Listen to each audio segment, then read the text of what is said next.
我操，这个鸭子跟野生的水鸡待在一块了，你看到没有？树上有个水鸡，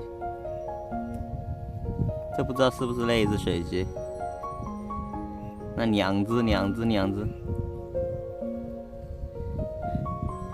野鸭子嘞，没看到。野鸭子没看到，它跟水鸡在那里玩。来，它的叫声很特别，跟其他鸭子都不一样，听到没有？来，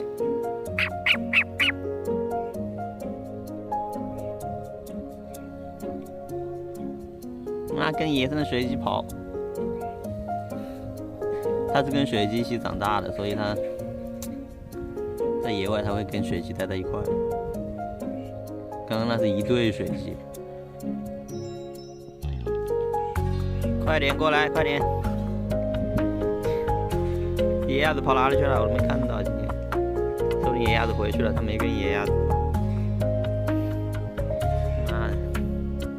上午我看在跟着野鸭子，野鸭子没看到，它就跟着野生。走了，回去了。它的叫声很像那个什么《生化铁人企鹅夜路》的声音。服了。走啊，回去啊。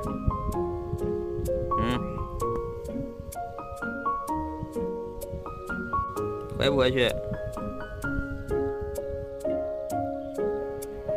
不回去，一直在这玩。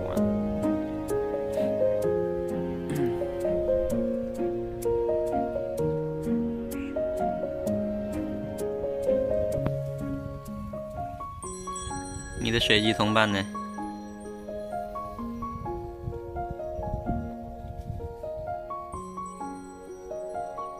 水鸡在这个树上面。水鸡在树上站着，这家伙又跑了，又找野鸭子，又找那个水鸡去了。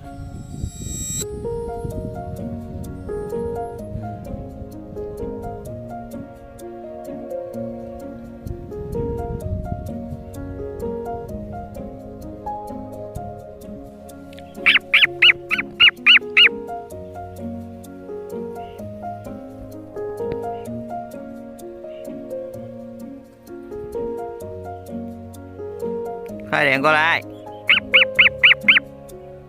他一直去找那个水鸡，那个水鸡又不跟着他，不知道他上不上得来。不准备上来啊！这个家伙野的要死。他从小跟那些东西长大，他就把那些东西当同伴，他把那个野生的水鸡当同伴，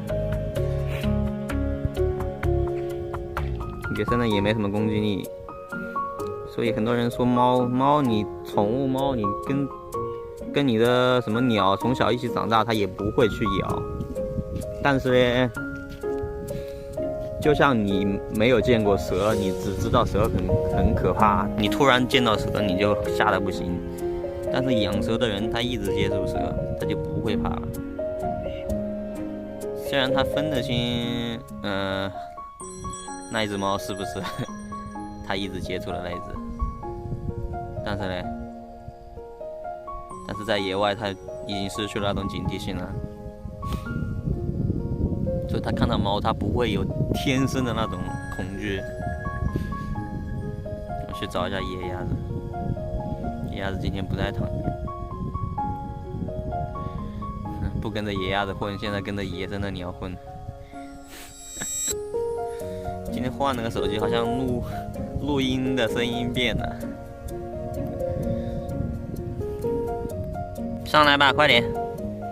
然后我现在拍都是用专业模式，专业模式它的调色就是自己调，所以会根据自己喜欢的颜色来。你又跑了，又去找水鸡去了。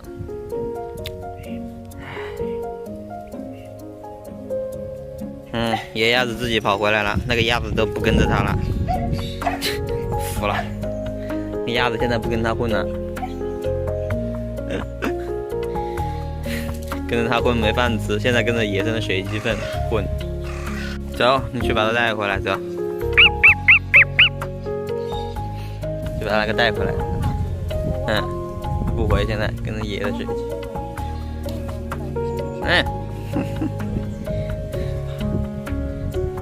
我说把它搞过去，把那个带过来，那个他不跟着，现在，他不去找那个鸭子，在这里跟狗玩，狗那么好玩。